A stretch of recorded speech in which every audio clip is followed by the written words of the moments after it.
जय हिंद साथियों, मैं अंकित निषाद स्वागत करता हूं आप सबका अपने इस YouTube चैनल पर। आज हम बात करने वाले हैं संविधान के बारे में। संविधान पे जो विदेश का प्रभाव पड़ा हुआ है कि विदेशों से क्या क्या चीज़ें ली गई हैं, इस पे हम बात करेंगे। यह यूपी SSC जेईई के लिए इम्पॉर्टेंट होगा। वीडियो में आपको ज़्यादा दिक्कत ना हो, इसके लिए हमने थोड़ी थोड़ी वीडियो छोटी छोटी करके आपको देने की कोशिश मैं कर रहा हूँ। ठीक है, आप लोग टेंशन मत लीजिए।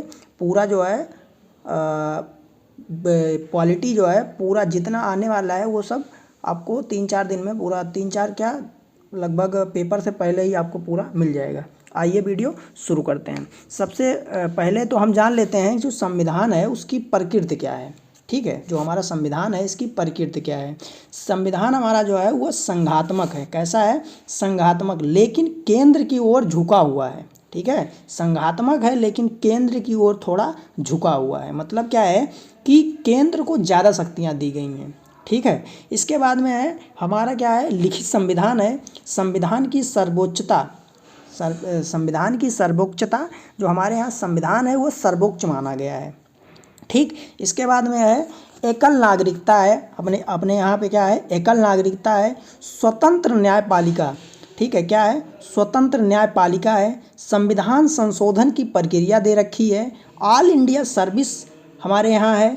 एमरजेंसी का प्रोविज़न कर रखा है। क्या है? एमरजेंसी का प्रोविज़न कर रखा है। फंडामेंटल राइट की बात की गई है। शक्तियों का बंटवारा किया गया है कि राज्य के पास ये शक्तियाँ होंगी, केंद्र के पास ये शक्तियाँ होंगी। इन सब चीज़ें, ये सब चीज़ें क्या हैं, हमारे संविधान की प्रकृति है। ठीक, इसके बाद हमारे संविधान पे विदेश का क्या प्रभाव है वो देखिए।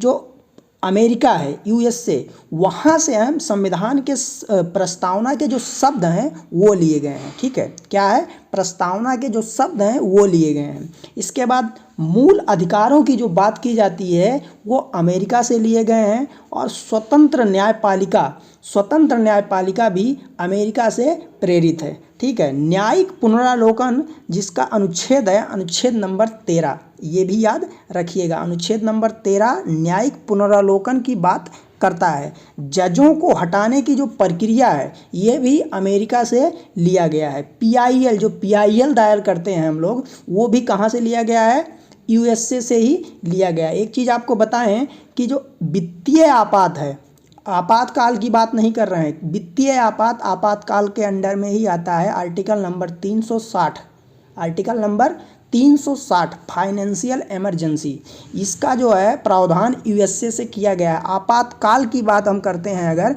तो वो जर्मनी से लिया गया है। उसकी बात हम आगे करेंगे। ठीक, आगे बढ़ते हैं। अब आता है ब्रिटेन। क्या है? ब्रिटेन, ये हमारे ऊपर बहुत दिनों तक राज्य किया है। इसका भी प्रभाव हमारे ऊपर पड़ा हुआ है।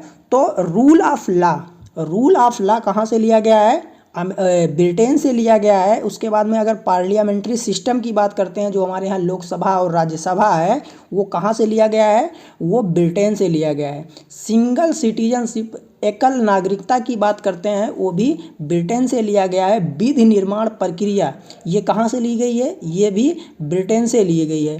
संसदीय विशेषाधिकार, ठीक, संसदीय विशेषाधिकार की बात करते हैं तो ये भी कहाँ से लिया गया है, ब्रिटेन से ही लिया गया है। आगे बढ़ते हैं। आगे है कि कनाडा से लिया गया है संघीय व्यवस्था और शक्तियों का बंटवारा, अवशिष्ट शक्तियों का केंद्र के पास होना और शक्तियों का बंटवारा जो है वो कहाँ से लिया गया है, कनाडा से लिया गया है। राज्यपाल की नियुक्ति जो है वो भी कनाडा से ली गई है। इसके बाद में हम आते हैं, जर्मनी से आपातकाल लिया गया है। जापान से विधि द्वारा स्थापित प्रक्रिया की बात करते हैं तो वो कहाँ से लिया गया है, जापान से लिया गया है। अगर हम रूस की बात करें तो रूस से हम क्या ले रखे हैं, मौलिक कर्तव्य कहाँ से लिया गया है, रूस से लिया गया। ठीक, आगे बढ़ते हैं। फ्रांस से, अगर हम फ्रांस की बात करते हैं तो यहाँ से लिया गया है गणतंत्रात्मक व्यवस्था। क्या? गणतंत्रात्मक व्यवस्था की बात करते हैं तो फ्रांस से लिया गया है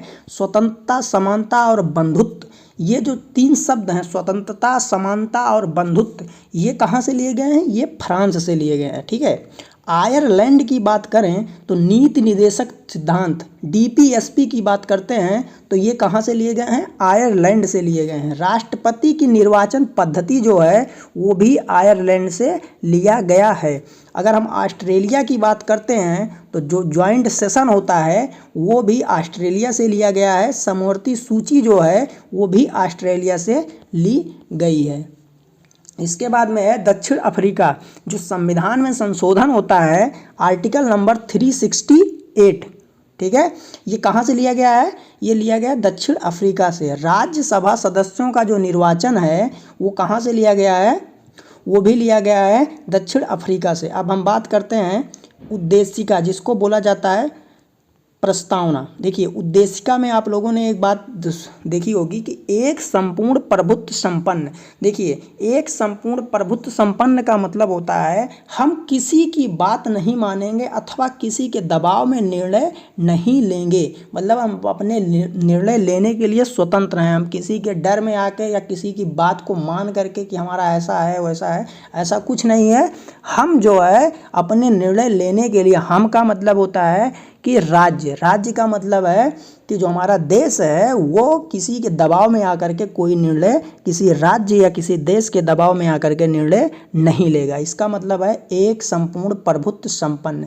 अगर हम समाजवादी की बात करते हैं तो समाज में समानता तथा सबके लिए समान लोगों के विकास की जिम्मेदारी, ये क्या है? समाजवादी। ठीक। पंथ निरपेक्ष की बात अगर हम करते हैं तो इसका मतलब है राज्य का कोई धर्म नहीं होगा। बार बार क्वेश्चन आता है पंथ निरपेक्ष का क्या मतलब है? तो इसका मतलब है राज्य का अपना कोई धर्म नहीं होगा।